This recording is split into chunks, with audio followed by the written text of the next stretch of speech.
Buenas tardes, una nueva emisión de Canal Sistema. Entre los comentarios encontrarán el enlace del programa sin censura subido a la plataforma alternativa. El Canal Sistema 704 la quieren vacía. Los textos los encontrarán en reconquistatv.blogspot.com y una vez allí contenidos programas. Todos los videos de YouTube se suben automáticamente a Odysee. En los comentarios está el enlace. También los encontrarán en el blog en links videos. Todos los videos se suben automáticamente al canal de Telegram. También al canal de Telegram, el canal del sistema TV. Los que colaboran con el programa solo pueden hacerlo por el Banco Provincia. En el canal de Telegram, el canal del sistema TV, van a encontrar el programa desgranado en bloques para aquellos que quieren compartir videos más breves. Esta semana me levantaron el programa 315 y el 69. Uno de los primeros cuando comencé en cuenta. Cuando comencé, el primer programa que hice fue el 49. En enero del 2015. El 69 levantaron. Bueno. Milei declaró que la base monetaria son 8.000 millones de dólares. Y que ya compró 7.000 millones, por lo que la dolarización está a un paso. Esa es la base monetaria de una sociedad cagada de hambre con 60% de pobreza. Si dolariza con esa cantidad, pasamos a ser un país miserable. Cualquier persona sensata manifiesta que por lo menos con menos de 30.000 millones solo se garantiza la miseria. Además, esos 7.000 millones lo consiguió a costa del pueblo, del sacrificio del pueblo. Vive con la muletilla que los gobernadores desgravan impuestos a los festivales. Son eventos que promocionan turismo, mueven esa industria. No quiero ser tedioso, nombrando las empresas a las que la nación desgrava impuestos, porque ocuparía medio programa, comenzando por las mineras, que no dejan un centavo de lo que se llevan. Y cada día que pasa está más claro que este hombre no sabe dónde está parado o es un descarado entreguista. Una de las prédicas de Milei es plantear la economía como una ciencia matemática. Y la economía es una ciencia social, no una ciencia exacta. El pensamiento y la acción económica son un aspecto de la vida. La economía no posee sistemas, sino fisonomía. Toda vida económica es la expresión de una vida psíquica. La actividad económica es un hecho espiritual. Es el hombre, con sus capacidades y sus disposiciones psíquicas, el que va dando fuerza al desenvolvimiento económico. El único dogma en las cuestiones económicas es que en el campo económico no existen dogmas, que en este campo no existe teoría alguna, sino única y exclusivamente conocimientos. La economía no puede pretender completa libertad, sino someterse a un verdadero y eficaz principio directivo. Para ser útil a los hombres necesita de un freno enérgico y una dirección sabia, pues por sí misma no puede refrenarse ni regirse. La economía en absoluta libertad destruye a las personas, pues la divide en grupos de intereses. En el liberalismo existen dos corrientes, una filosófica que dice que por encima del hombre no hay nada, ni es válida por lo tanto ninguna limitación moral o trascendente. Otra económica que manifiesta que no hay ninguna regla superior al propio interés. La libertad está por encima, la libertad del hombre está por encima de todo. El liberalismo coloca al hombre en el centro de todo acontecer social, o sea que el Estado liberal defiende la posición de que es bueno todo lo que resulte útil y provechoso al individuo, a la persona individualmente considerada, e incluso a riesgo de que resulte nocivo para la comunidad. Esta teoría es la que permite la explotación del hombre por el hombre y nación por nación. En la pretendida aldea globalizada del siglo XXI, el sumo interés personal que está por encima de todos los demás es el de los grandes centros financieros que tienen en Estados Unidos su brazo policial ejecutor. Las teorías liberales son la gran mentira con la cual los centros de poder dominan el mundo. Es una falacia el dejar hacer, dejar pasar de Kesnay y el orden natural autorregulador de Adam Smith, como así también sus correlatos de la oferta y la demanda. Basta que el hombre intervenga para que todo se derrumbe como un castillo de arena. La gran mentira altamente publicitada y la poca capacidad de aquellos grupos disidentes para atacar la doctrina en su núcleo hicieron que los liberales diseñaran un complejo sistema de fórmulas que más tienen que ver con las matemáticas que con la economía. Y una vez montado este sistema, planearon un modelo económico basado en la coerción, sobornos y explotación, que tenía como fin someter a una nación al sistema internacional de la usura. Y esta es otra de las mentiras, el poder del dinero. El dinero se inventó para que se diese a cambio de otra cosa, no para que se multiplicase. La especie más odiosa es la usura, que obtiene el lucro valiéndose del dinero mismo, no de su objeto natural. El trabajo es previo al capital e independiente del mismo. El capital es fruto del trabajo y nunca pudo haber existido si antes no hubiese existido el trabajo y por ende la producción. Si no entendemos esto, es imposible seguir avanzando en buscar soluciones y variantes. Si no tenemos visualizado al enemigo, no podemos hacer la guerra, salvo que nos matemos entre nosotros, que es la última alternativa contemplada si no aceptamos este modelo. Uno puede comprender cuando le dicen que el Papa debe colocar la misericordia por encima de todo. Pero también se entiende que cuando se agrede a quien representa a más de 1.000 millones de personas, están agrediendo a más de 1.000 millones de personas. Y lo menos que se puede esperar es que ante la posibilidad de hacer sentir la intensidad del insulto, haya una reculada vergonzosa que haga sentir que los católicos están para el cachetazo. Por suerte no es mi caso, puesto que como sede vacantista no me representa el Papa. Eso no quiere decir que un gesto pusilánime no me llegue. El Papa Francisco en la reunión con Milei no hizo más que confirmar lo que vengo diciendo de él desde hace 11 años, con el conocimiento que tenía desde su época de obispo en Buenos Aires. Entre gente mayor, ambos lo son, con la lengua filosa, hay palabras que no tienen retorno. Habría que informarle al imbécil ese que está en Roma, ¿sí? Que defiende la justicia social, que sepa que es un robo y que eso va contra los mandamientos.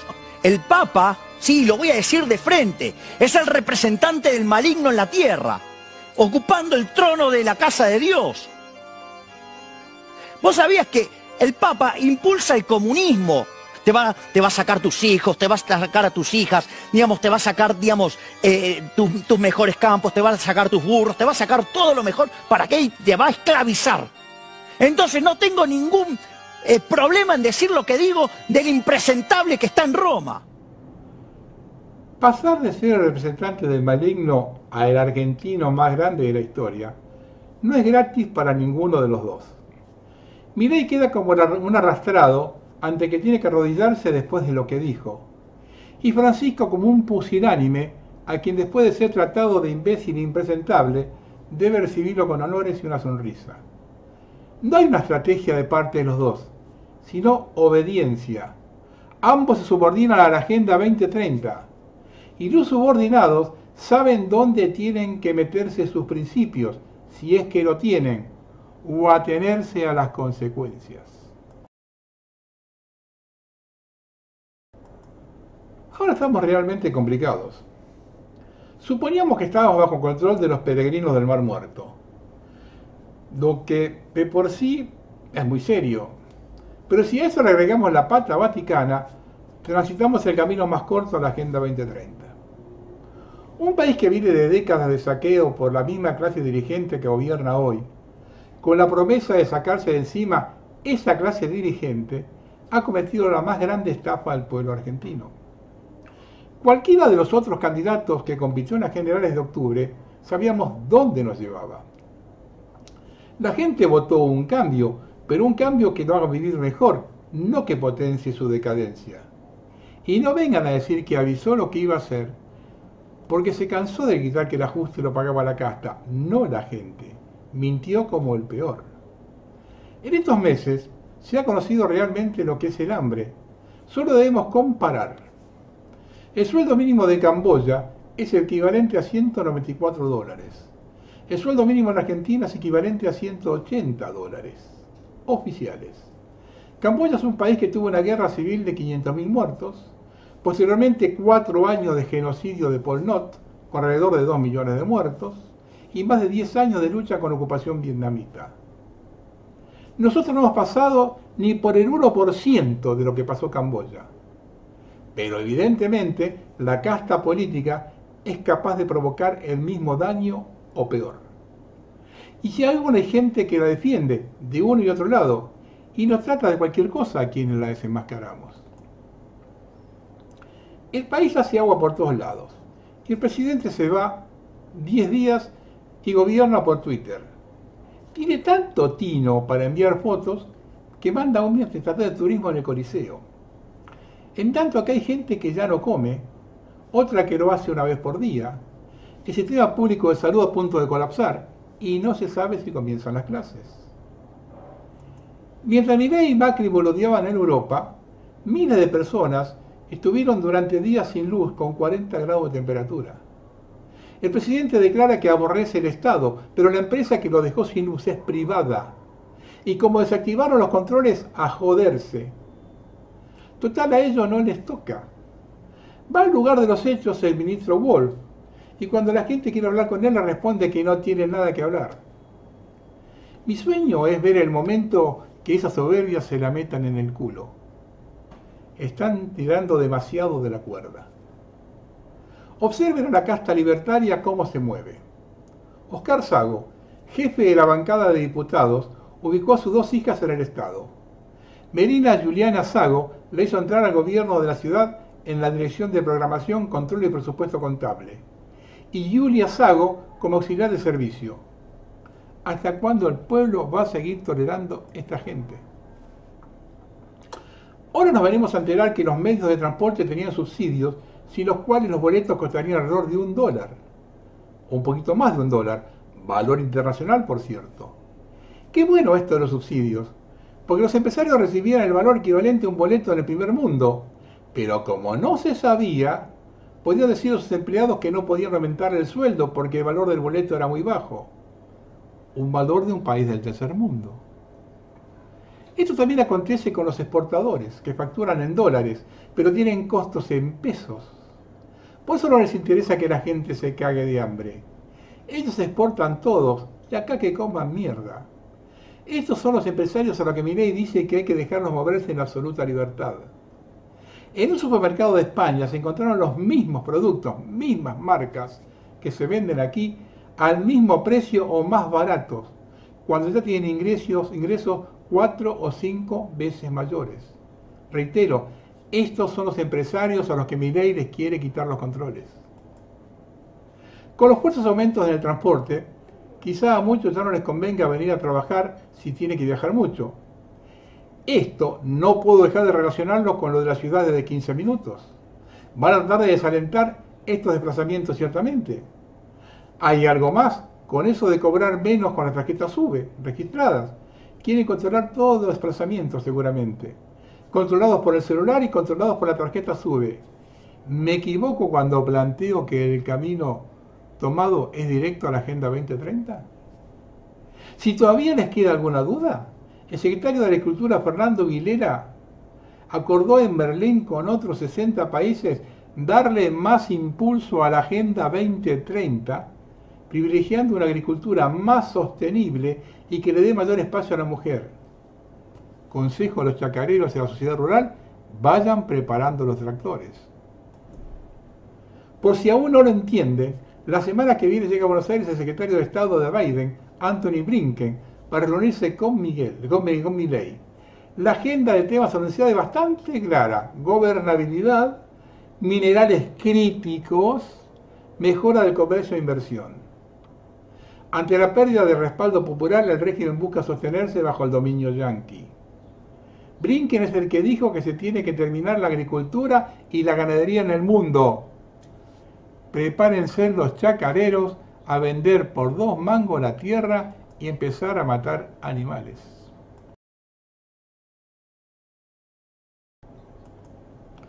Ayudó de Mauricio. Palabras de Milei a regresar a la Argentina luego de su excursión de 10 días. Se iban a juntar próximamente. Milei le dijo además, no tengo gente, necesito de tus mejores soldados. Dietrich, Vidal, Santilli, Ritondo. Si esos son los mejores soldados, no quiero ni pensar en los otros. Uno que le podría pedir a Macri es González Fraga, quien a fines de 2019, como presidente del Banco Nación, a menos de un mes que asuma Alberto Fernández, le otorgó un préstamo a la empresa quebrada Vicentín por más de 18.000 millones de pesos.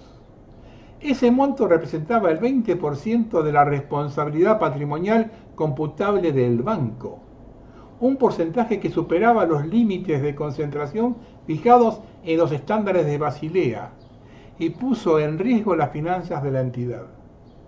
De hecho, cuando la empresa quebrada reestructura su deuda, el 80% era con el Banco Nación. Esto es para lo que dicen que los únicos corruptos son los kirchneristas y que los macristas venden agua bendita. Ahora bien, dicen las malas lenguas que Macri le pediría a Milei la jefatura de gabinete, echar a pose, el Ministerio del Interior, ANSES, Energía, AFIP, AISA, Migraciones, Banco Nación e YPF, que ya se lo dio a Techín, y a Milei lo bancaron un grupo de empresarios que no son exactamente lo que están con Macri. Y acá caben un par de reflexiones que colocan a todos contra la espada y la pared. Estas condiciones son inaceptables para Milei. Por ejemplo, le pide la cabeza de Pose, la persona de mayor confianza del presidente. Además de entregar cajas claves de la economía, como el ANSES y el Banco Nación. Milei quedaría realmente como un títere, y conociendo a Macri, que no acepta ser segundo de nadie, ¿cómo tomaría subordinarse a alguien con las facultades psíquicas de que Milei, que en cualquier momento te deja pedaleando en el aire?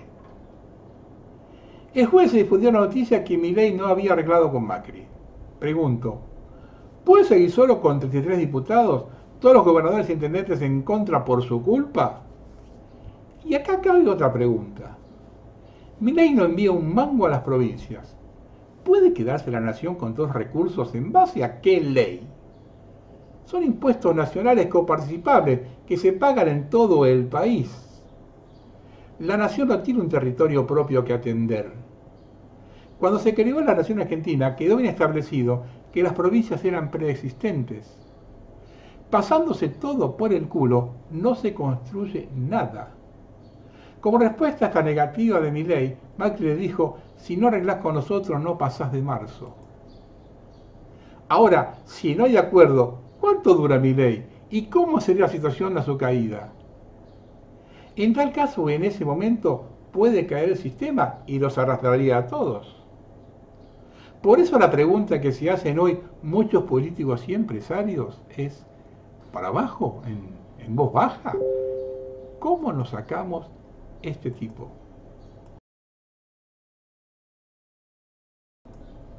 Milei y su equipo demuestran cada día su ignorancia total de cómo se maneja un Estado. Y sale a decir barbaridades que no pueden realizar. Y encima con esas barbaridades se echa medio mundo en contra. Un caso emblemático es el traslado de la embajada a Jerusalén. Solo puede hacerse por una ley del Congreso. Argentina fue uno de los primeros países que reconoció la independencia de Israel.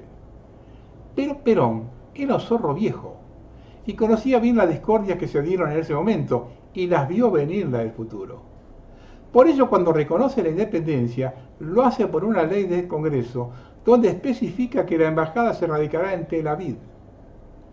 Esto no lo sabía Milei ni su impresentable canciller. Además, esto tiene un efecto colateral.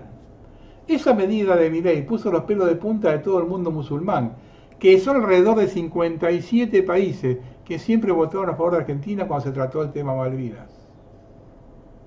Algo similar pasa con la CELAC, es la Comunidad de Estados Latinoamericanos y Caribeños, organismo que Argentina presidió el año pasado. La octava cumbre se realiza en marzo de este año. Milei no tiene previsto concurrir. Parece que tampoco lo haría Villarroel o la canciller, iría un funcionario de tercera o cuarta línea. Está compuesta por 33 países, todos los que en América, excepto Estados Unidos y Canadá. También todos votaron siempre por nuestro país en la causa Malvinas. Esto de la CELAC es típico de Milei, que le da la espalda a América, subordinándose a Estados Unidos, de forma ya descarada. ¿Recuerdan el avión venezolano secuestrado hace 2 años?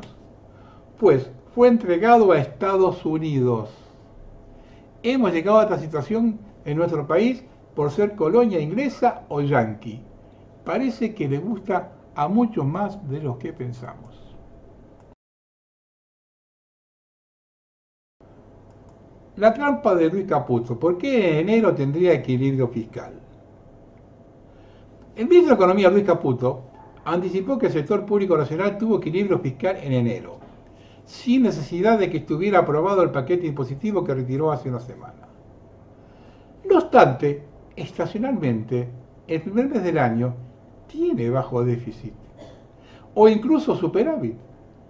Caputo mencionó que se logró 0,2% de menor déficit, dividido en partes iguales entre el primario, diferencia entre gastos e ingresos, y el financiero, que incluye el pago de intereses. Al respecto, el director de CEPA comentó que porque suele tener baja ejecución y por ello en general no incide demasiado.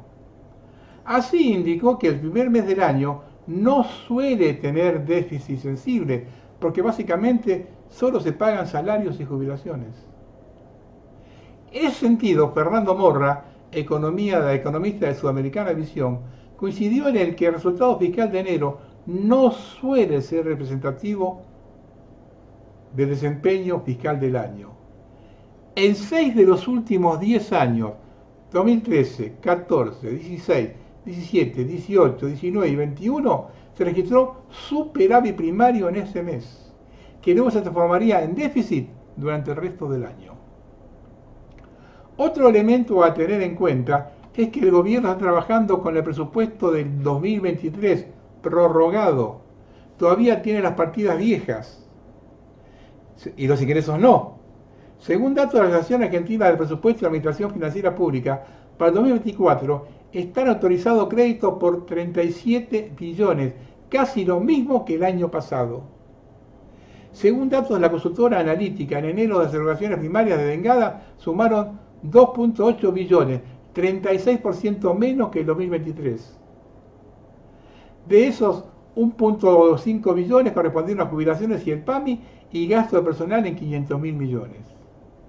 Están trabajando con una inflación del 200% anual y compartida al presupuesto de 2023. Eso tiene patas cortas. Siempre que se licúa el gasto, dura unos meses y vuelve a salir. Esto hay que aclararlo porque van a salir a vender semejante buzón.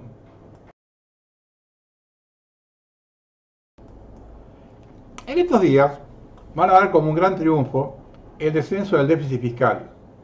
Lo que no van a decir es que fue a costa de la gente, no de la casta.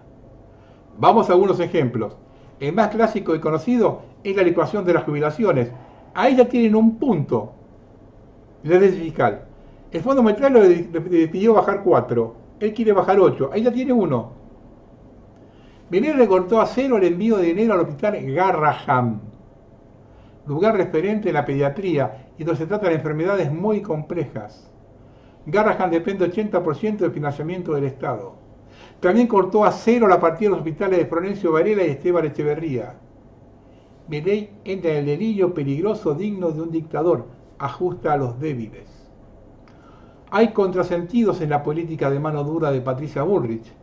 Milei redujo a 0 el desarrollo de la infraestructura penitenciaria. También cerró la obra pública y la expansión de la infraestructura de agua y saneamiento. La gestión educativa, desarrollo regional.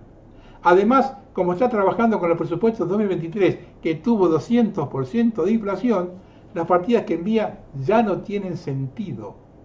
100 pesos de enero de 2023 es como si fuera ahora 30 pesos.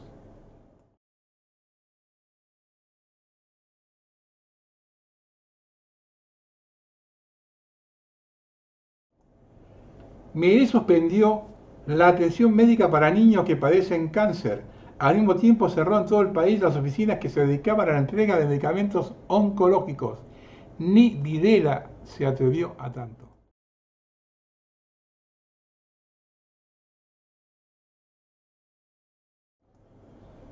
El recorte de Milei en las provincias es el más grande de la historia. Todo eso lo va a pagar el pueblo, el laburante. La provincia de Buenos Aires pasó de recibir 42.000 millones a 200. Santa Fe de 2.300 a 50. Córdoba de 124 a 70. Jujuy de 146 a 0. Y siguen todas las demás.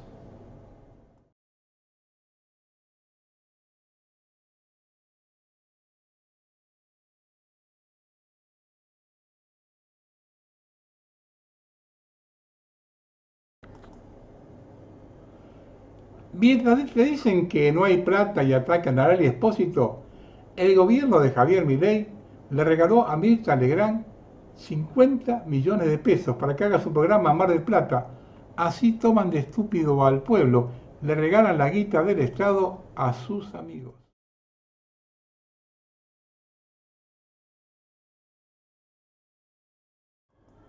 Además, su novia Fátima Flores trabajó en todos los festivales del país y participó en muchas fiestas organizadas por los sindicatos.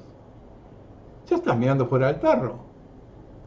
Miguel Adorni, mientras cobra millones del Estado por ser vocero presidencial, y está su hermano también, cobra aguache para sus dos hijos. Es un planero VIP, es el mismo que defenestraba el Estado y los planes sociales.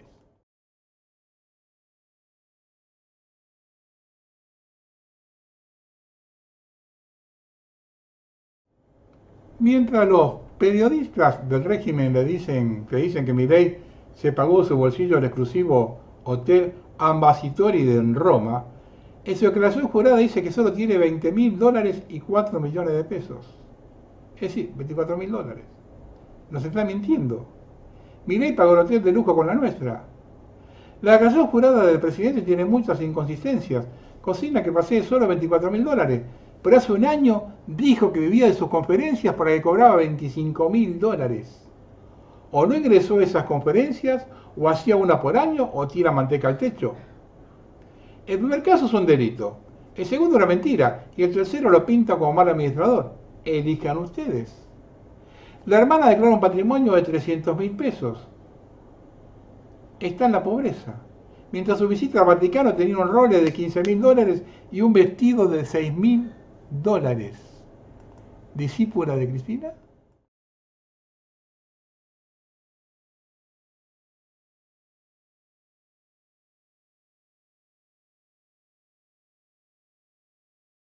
Repite, porque con nuestra casta dirigente constantemente abre esa posibilidad. El elefante en el bazar, que se pelea con todo el mundo, genera que ante el enemigo común se vayan agrupando bajo el lema el enemigo de mi enemigo es mi amigo. En estos días, increíblemente, se recuerda como una posibilidad de enfrentar a Milei el Pacto de San José de Flores, firmado en 1859 entre la Confederación Argentina y la provincia de Buenos Aires luego de la batalla de Cepeda. Milei volvió a enloquecer en Italia, enfurecido por la probable reactivación del Pacto San José de Flores.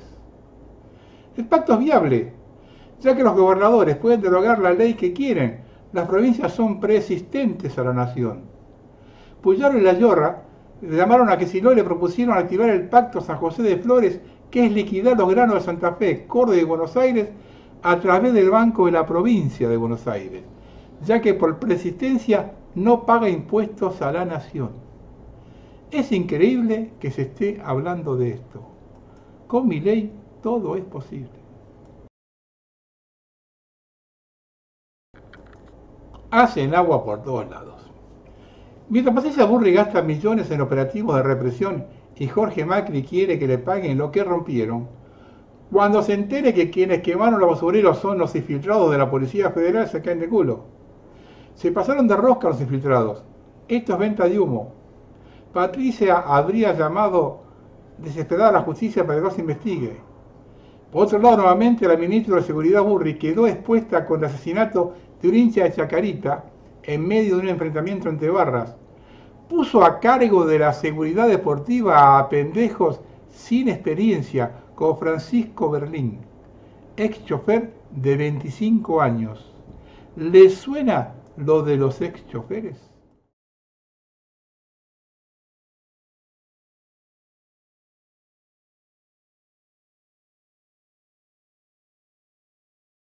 Hace rato que yo vengo hablando de la primavera latina.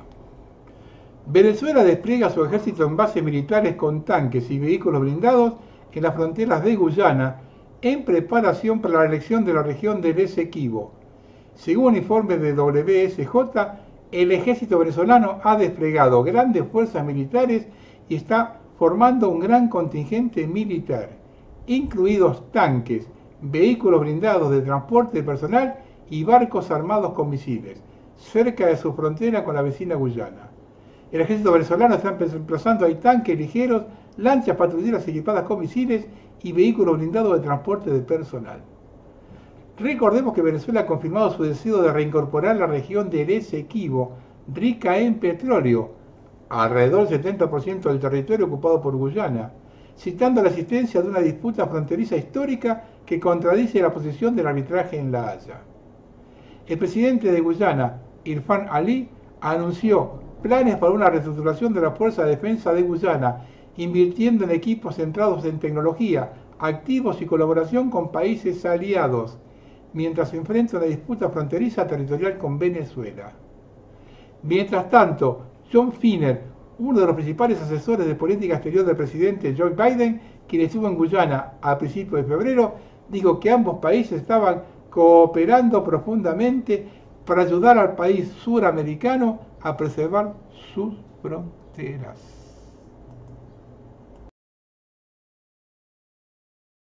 Territorio. El registrazo del presidente Javier Milei allana el camino para que Eduardo Einstein, dueño del grupo IRSA y uno de los aportantes principales a la campaña de La Libertad Avanza, entre a jugar en un negocio inmobiliario millonario a través de la venta de tierras rurales que pertenecen a las Fuerzas Armadas y que tiene como antecedente un intento similar durante la gestión de Mauricio Macri. A la derogación de la ley de tierras, ahora suspendida por la justicia, y de la ley de abastecimiento incluida por el DNU 7023, son la punta del iceberg de este negocio que también tiene su sostén político con la designación al frente de la Agencia de Administración de Bienes del Estado de Nicolás Padgotz, exfuncionario de Horacio Rodríguez Larreta en la ciudad, que supo defender desde la opción pública a proyectos inmobiliarios del grupo IRSA. IRSA es el estandarte del real estate de Einstein, un conglomerado que también incluye a la desarrolladora inmobiliaria IRSA Propiedades Comerciales, el banco hipotecario, a las agropecuarias Cresud y Brasil Agro y la compañía austral Gol. Einstein es uno de los ganadores de la era Milei, luego de que el empresario alojara candidatos libertarios en el Hotel Libertador de su propiedad y le abriera una red de contactos comerciales internacionales al acercarlo a una corriente ortodoxa de la comunidad judía. La agencia que gestiona Padgotz tiene en su poder tierras e inmuebles del Estado Nacional, entre ellas más de 200.000 hectáreas que pertenecen a las Fuerzas Armadas, en especial al Ejército. El proyecto de la Administración Libertaria es salir a vender esa reserva enorme de tierras, muchas ubicadas en las regiones más productivas del país. La empresa controlante de IRSA es Cresud, cuyo CEO es el hermano de Eduardo, Alejandro Einstein. Cresud y Brasil Agro son las unidades de negocios agrícolas y ganaderos del grupo, con más de 1 millón de hectáreas en el país. Ahí está el saber hacer el de Padgotz para abrir esta inmobiliaria rural estatal que le permite obtener dólares frescos al Tesoro. Un dato no menor, la recaudación por la venta irá a rentas generales y no a las Fuerzas Armadas.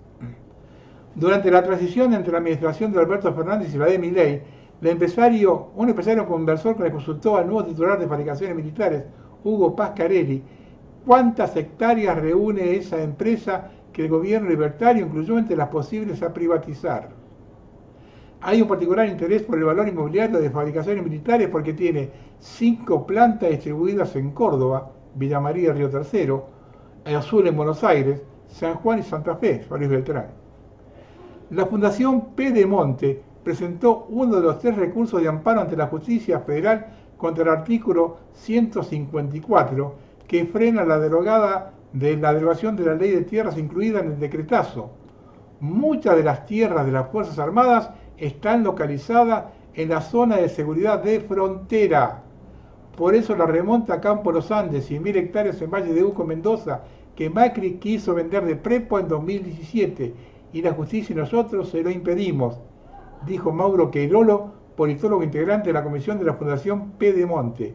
La remonta Campo de los Andes, limítrofe con Chile, es una de las tierras más ricas de la provincia, con recursos naturales y cuerpos de agua permanente.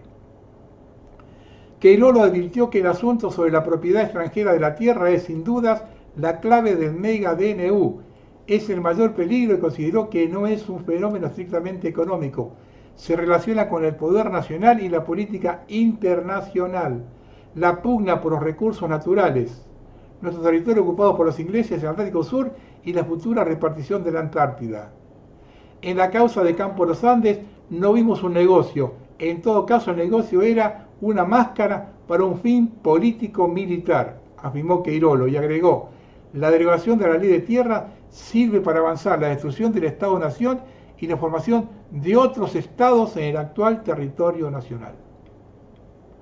En 2017, Macri también autorizó por decreto la venta de unas 8.500 hectáreas de una extensión de total de 12.320, conocida como Campo General Paz en Córdoba. En ese momento fue la Federación Agraria la que reclamó que la subasta no había incluido la posibilidad de que las adquieran productores pequeños y medianos. Salió una subasta con crédito del Banco Nación y se vendieron por debajo del valor de mercado. El ministro de Defensa, Jorge Tayana, devolvió al ejército ese campo. En Santo Tomé, Corrientes, Macri llegó a ofertar 1.000 hectáreas para actitud forestal. Estamos en manos de los más tremendos traidores de la patria.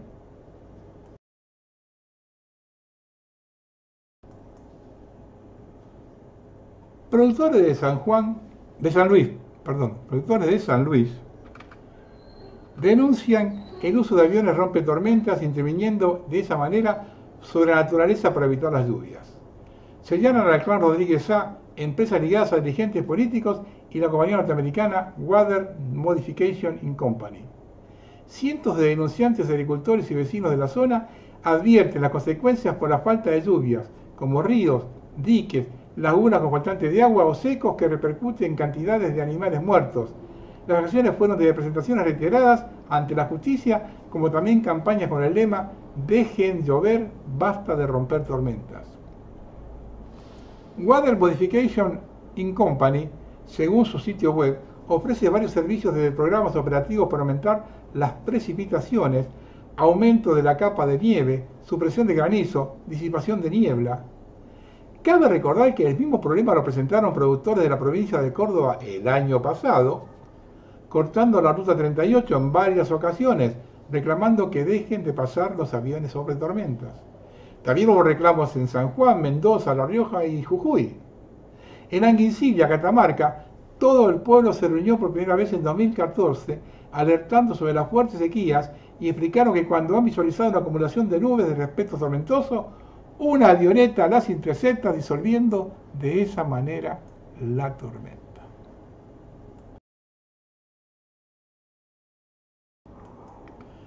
Qué casualidad que en Viña del Mar se va a realizar un congreso de las ciudades inteligentes este año.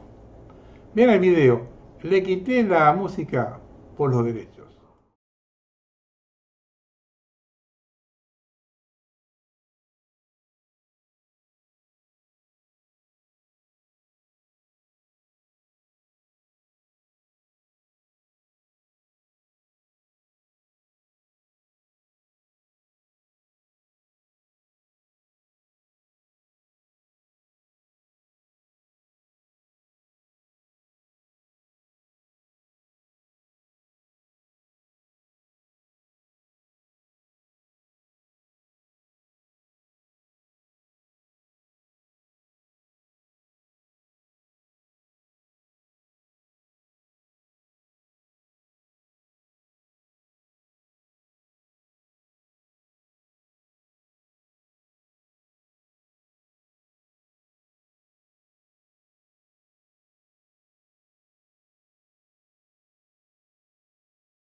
Esto es muy complicado.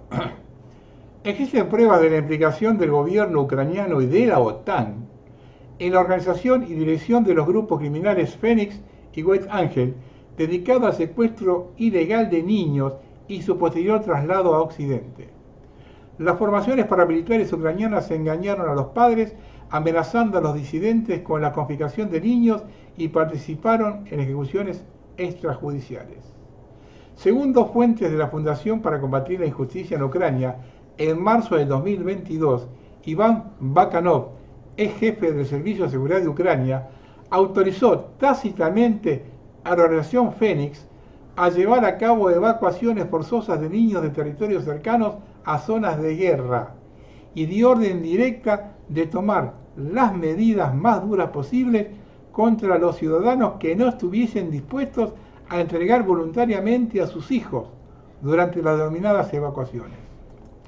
Los refugiados de Ucrania denuncian una práctica cuestionable de las autoridades legales locales europeas de llevarse a sus hijos, argumentando que los padres no pueden proporcionar condiciones adecuadas, informan los medios ucranianos. Las mujeres ucranianas que huyen de la guerra con Rusia, que comenzó en febrero del 2022, se enfrentan a muchos desafíos, uno de los cuales es el futuro de sus hijos menores. Algunas madres informan que las autoridades tutelares envían a sus hijos a orfanatos con el pretexto de proteger los derechos de los menores. Los medios de comunicación ucranianos informan sobre un plan bien establecido para llevar niños al orfanato español, financiado por varias fundaciones. Sin embargo, el Comité de Derechos del Niño de la ONU se niega a investigar casos de supuestas adopciones ilegales y niños desaparecidos, alegando que el hecho de la desaparición de niños no ha sido confirmado. Vamos a hablar de lo que no se habla del conflicto agrícola europeo. Básicamente lo poco que dice la prensa canalla, es decir, acá la única que existe, es que se trata de nazis contractores, Novaks y filorrusos putinistas, así que ya sabemos qué esperar de la información libre y democrática. Por otro lado, los más o menos informados ciudadanos europeos creen que en realidad se trata de la repulsión a la agenda verde, a la harina de insectos y todos esos programas absurdos y criminales del foro de Davos. Bien, no, se trata de nada más y nada menos que la aventura bélica en Ucrania. Toda la payasada verde sirve a la política de distraer del verdadero problema que enfrenta Europa en ese momento y a esconder las verdaderas causas. Las protestas de ahora son el vagón de cola de una problemática de años. Se trata sin duda de productores y campesinos desesperados por las delirantes disposiciones europeas, pagados mal, obligados a seguir procedimientos absurdos de política ambiental, retardos del pago de subsidios por parte de la Unión Europea. El tema de los subsidios merecería un estudio aparte y haría muy extensa la explicación, pero sirve saber que fue la carnada con la que le han hecho entrar en la trampa, condicionándoles a lo largo de los años a producir en esas condiciones, empobreciéndolos y después suspendiendo los subsidios, para ofrecer como salvavidas de situación económica desesperada la compra de sus tierras por parte de las multinacionales y, si lo deseaban, quedar como empleados de ellas. A empezar a mirar acá en la Argentina después que venga Blinken. Al centro de la pelea se encuentra la política agrícola común europea, que regula el uso de fertilizantes con el consecuente alza de precios. Impone además la conversión del 25% de los terrenos agrícolas en terrenos biológicos, es decir, abandonados, sin cultivar, y hasta regenerarlos naturalmente. Y si allí había un pantano, pantano debe retornar. Todas estas políticas impuestas desde hace años degradan el sector, que no se resigna a morir, y las razones son más que justas, pero la política la vuelca sobre el lado ideológico para ocultar la responsabilidad que tuvieron y continúan teniendo en este tema. Es habitual en mí, y quiero no equivocarme, encarar la didáctica histórica partiendo de un mapa para entender el fenómeno. No por caso estas protestas explotan en Alemania, incendian Francia, llegan a Polonia, Hungría y hasta la muy sometida Italia. Con la primera mirada se adivina que el filo conductor no es el verde, sino Ucrania. Todo comenzó en abril de 2023, cuando Polonia, Eslovaquia, Rumania, Bulgaria y Hungría habían ya iniciado la protesta con sus tractores y los medios estaban demasiado ocupados con la masturbación de la gran contraofensiva y la inminente victoria. ¿El motivo de la protesta? El grano ucraniano. Para entender esto debemos todavía hacer un pasito más atrás, queridos desmemoriados, hasta los acuerdos que realizó Erdogan con Putin sobre el grano. Después de la explosión del conflicto en Ucrania, una de las preocupaciones de la política europea era la provisión del grano. No escucharon jamás la frase Ucrania, ¿el granero de Europa? Y Europa es el principal mercado de Ucrania, con su principal adquirente, Italia. Antes de que Europa, por mandato anglosajón, se tirase de cabeza a imponer sanciones de todo tipo, el riesgo era precisamente que se interrumpiese la provisión de grano por obra de Putin, bloqueando las naves en el Mar Negro, creando daños gravísimos. Ahí se propone Erdogan como mediador y los rusos aceptan no interferir el tránsito, pero como condición pide que se detengan las sanciones, cosa que no solo no cumplieron, sino que ampliaron. Como era lógico, incumpliendo Europa su parte, Rusia decide no renovar el tratado y Europa queda en el aire. Pero como Europa tiene un virus que se llama Alemania, que ya desató 2 guerras mundiales, ¿qué le vino en mente a estos genios? Deciden hacer entrar el grano por vía terrestres en vez de marítima. Pero a diferencia de la ruta del Mar Negro, que de Ucrania transporta el grano a Europa y lo hace llegar a su vez a África y a los países del tercer mundo, ahora con el tren llega a Europa y se queda en Europa. Es por eso que Putin decide regalar el grano a los africanos, más que por amor, por dejar a Europa extra cargada de grano, y cuando un recurso lo tiene a suficiencia para hacer dulce, adivine lo que las reglas de mercado dictan desde hace siglos. El precio baja, y además esta línea ferroviaria de la solidaridad con Kiev había eliminado cualquier tipo de impuesto para que los bolsillos de Ucrania estuvieran bien llenos para la contraofensiva. Así que los idiotas europeos de una parte enviaban armas, de la otra eliminaban impuestos y el interés se llenaban de granos ucranianos que después se vendía a precios ridículos, no competitivos para los productores europeos. Cuando los polacos y los húngaros empiezan a caer de las nubes y entienden que la ayuda a Kiev está resultando excesiva, tanto de poner en crisis a sus productores, allí salen los tractores a la calle. Los polacos en cabeza al sostenimiento de Ucrania empieza a entender que tiene un grave conflicto de intereses con sus amiguitos y suspende el envío de armas. ¿Recuerdan? El presidente polaco Duda comparó a Ucrania a una persona que se ahoga y en su desesperación porta al fondo hasta su socorredor. Pero la propaganda anglosajona debía seguir adelante. Polonia quería mandar al infierno a sus soldados, pero no sus mercados, evidentemente. Es así que interviene Europa y decide imponer restricciones a los países involucrados en las protestas. Otra decisión genial. El grano puede transitar, pero no ser vendido en esos países, y le da 100 millones de ayuda de emergencia más 54 millones de anticipado de regalo a los agricultores. Estos de rabioso pasan a contenerse y vuelven a casa.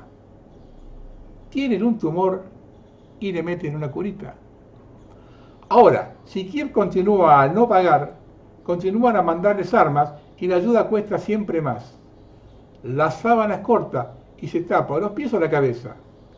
Tira la sábana, se quedan pelotas a Alemania. Principal sostenedor de Ucrania por orden de Estados Unidos y cabeza de las imposiciones verdes. Resultado, un agujero. 60.000 millones de euros. Y como estamos en tierra de genios, Schulz, ¿cómo tapa el agujero? Recortando y tasando al sector agrícola. Un genio. Primero aceptan que le destruyan a la industria cortando el Nord Stream 2 y ahora suicidan a su agricultura solitos. ¿Es suficiente como autodestrucción? No. Llega noviembre de 2023. En 5 días se descubre que el sabotaje del gas es obra de los ucranianos. Esos que estaban financiando, destruyendo la balanza comercial nacional, y 4 días después la Corte Constitucional Alemana revela cómo Schulz tapó el agujero, con fondos negros, con el título de recortes por las políticas verdes, pasándose la Constitución por el culo. El Nord Stream era el pilar del eje Alemania-Francia en el sentido macroeconómico. La locomotora Europa, solo que descarrilando a Alemania, ¿dónde van todos los demás vagones? Los agricultores de otros países europeos ahora, para seguir las órdenes americanas y no cambiar la propaganda, deberán inmolarse el nombre de Ucrania para sentarse en el pepino para que se salven los otros. Los agricultores sufren los recortes por la financiación fallida de la guerra y para que no se enojen los agricultores del este. A la girada le dicen que es por las políticas verdes, pero en realidad hay que tapar los costos de guerrear en Ucrania. Para financiar una guerra han destruido el tejido económico de todos los países. Muestran imágenes de desmanes, pero no le dan voz para explicar las verdaderas razones. No quieren financiar más la guerra, que la pague Estados Unidos, dicen.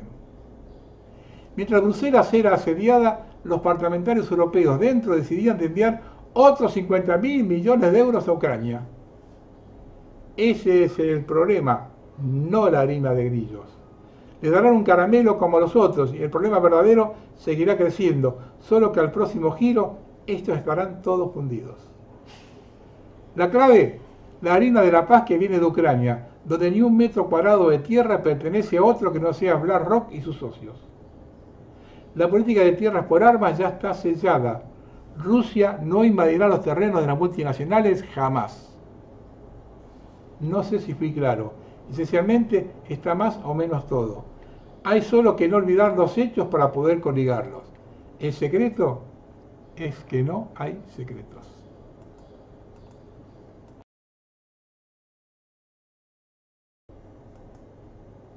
India. Gigantescos tornados de mosquitos el 10 de febrero. Los tornados de mosquitos en esta forma son completamente nuevos, especialmente en la India y en esta dimensión. Estos tornados están formados exclusivamente por mosquitos y se registraron en el suburbio de Karadi, en Pune. Podrían ser los mosquitos de Bill Gates, ya que Gates empezó sus experimentos en la India y Pakistán, las cuales fueron sus conejillos de India mucho antes de la pandemia.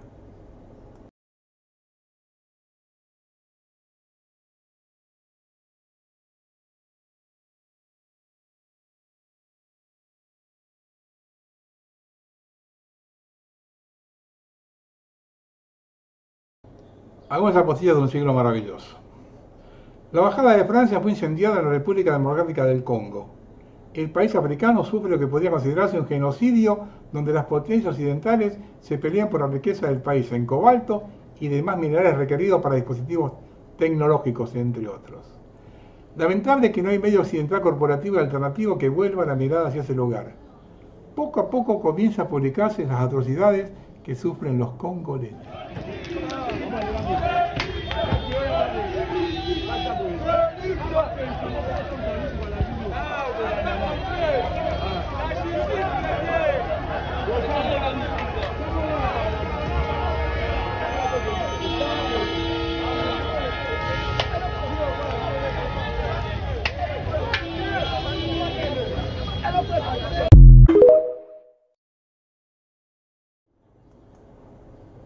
Adiós a los coches eléctricos en 2024. Las marcas se han cansado y vuelven a los coches a combustión. Manifestantes en todo Kiev. Ucrania exige la dimisión de Zelensky y corean fuera Zelensky.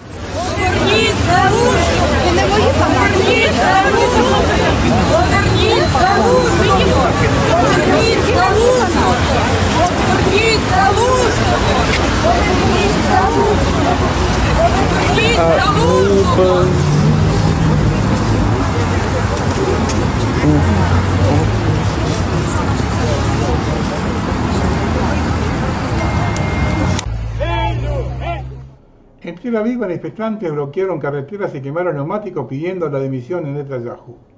Los activistas exigen la renovación del acuerdo de intercambio de rehenes con Hamas, Varias personas fueron detenidas por la policía. Mientras tanto, The Times of Israel escribe que, debido a la presión internacional, Netanyahu se está preparando para completar la operación para eliminar los batallones de Hamas en Rafah, en el sur de la Franja de Gaza, antes del 10 de mayo.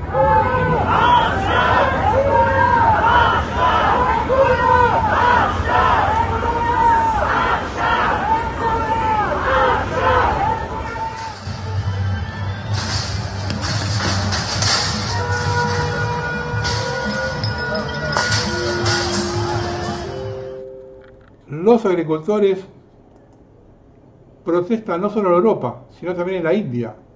Los sindicatos locales insisten en la adopción de una ley que establezca un precio mínimo para los productos agrícolas y su compra garantizada por parte del gobierno. Los agricultores tienen la intención de protestar en la capital del país.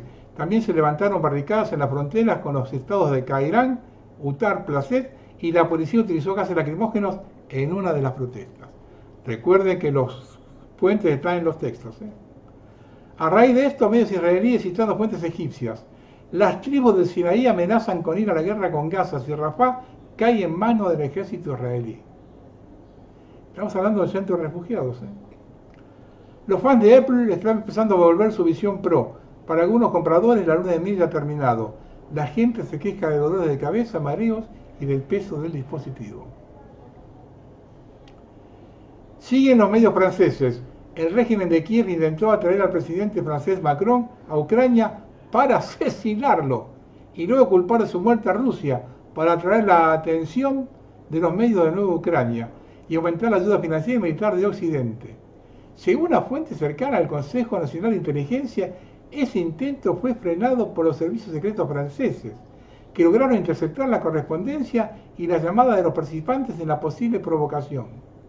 La idea del ataque era centrar la atención de la opinión pública mundial en Ucrania y permitir un aumento del suministro de armas. Las autoridades ucranianas planearon traspasar la responsabilidad del ataque contra el presidente francés del lado ruso para acusar al país de terrorismo. Macron ha propuesto su visita a Ucrania por razones de seguridad, informa el periódico Challenges, añadiendo que varios diplomáticos ucranianos se cayeron de la silla cuando se enteraron de eso. El líder opositor de Vladimir Putin, Alexei Navalny, ha muerto en una prisión rusa. El abogado de Navalny afirma que todo estaba bien con Navalny cuando lo visitó hace 2 días. Llevaba en la cárcel desde enero del 2021. El hecho es gravísimo, aunque la realidad es que en Rusia no lo conoce nadie. Un muñequito de la CIA financiado por George Soros, y su objetivo final era iniciar una revolución de color para derrocar a Vladimir Putin. Era un Guaidó con vodka. El gobierno egipcio ha comenzado a trabajar en un muro cerca de la frontera del país con Gaza, en medio de temores de que una ofensiva terrestre planificada del ejército israelí expulse del enclave palestino hasta 1.400.000 refugiados de guerra que actualmente se encuentran en la ciudad fronteriza de Rafah. Los trabajos de construcción comenzaron al principio de este mes, cuando las CFDI comenzaron a partir de un asalto terrestre a Rafah, el último refugio de Gaza para los civiles que huyen de la guerra de Jerusalén Occidental con Hamas. Las FDI han arrasado gran parte del enclave asediado mientras buscan combatientes de Hamas. Esta gente está totalmente abandonada a su suerte. Bueno, vamos a terminar. Carla Bisotti, ¿se acuerdan? Declaró que su patrimonio era de 18 millones de pesos en 2020. Al inicio de 2023 era de 60 millones y a finalizar 2023 era de 176 millones. Así le pagan con la ponzoña, ¿eh? Lo bueno del caso es que los medios del régimen que dieron la noticia no dijeron nada de la ponzoña. Es un grito a voces la jubilación de Cristina. Le corresponde jubilación y pensión, pero no puede cobrar otro sueldo del Estado, senador o vicepresidente. Alberto lo puede cobrar porque está fuera del país. Ahora bien, los que tiran de esto no dicen nada, de Macri y Michetti. Mauricio cobra 5.789.940 pesos y Gabriela 4.206.032 pesos. Si Mauricio lo dona, no sé, es un problema suyo, pero entre los dos le cuestan al Estado 10 millones por mes. ¿Les corresponde? Sí, pero digan todo, no solo una parte. Habría que revisar a Carlos Rucauf como vice de Menem, que ocupó otros cargos, al igual que Cristina. En la misma situación Scioli, vice de Kirchner, Cobos, vice de Cristina. Y el caso Chacho Álvarez, que renunció a la vicepresidencia por De la Rúa. Una fecha clave es el 1 de marzo.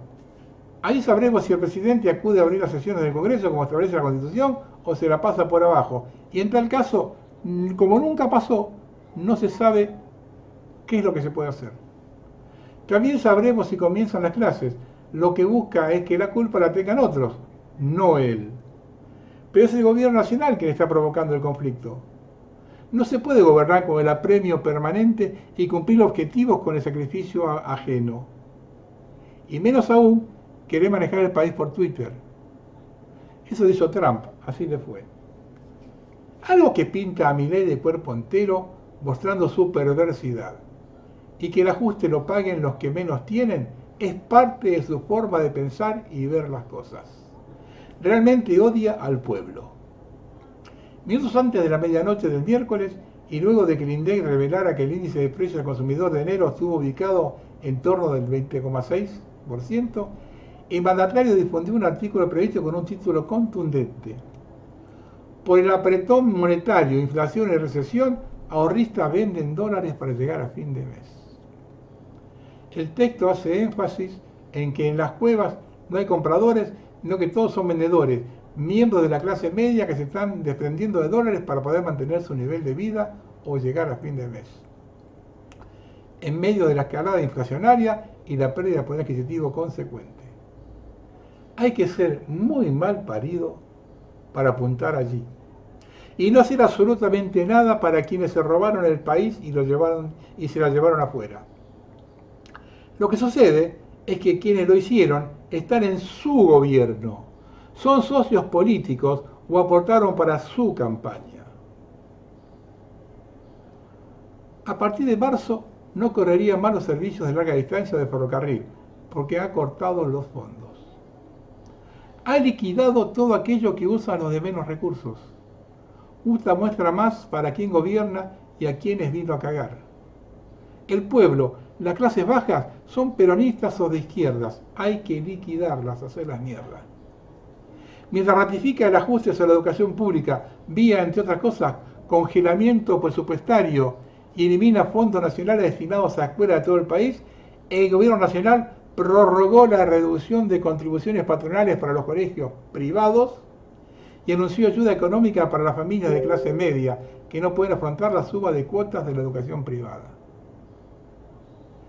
Nos lleva a la paz de los cementerios, con inflación de un dígito cuando la logre, porque estaremos todos muertos. No se olviden que él en su discurso habló de 95% de pobreza. Buenas tardes.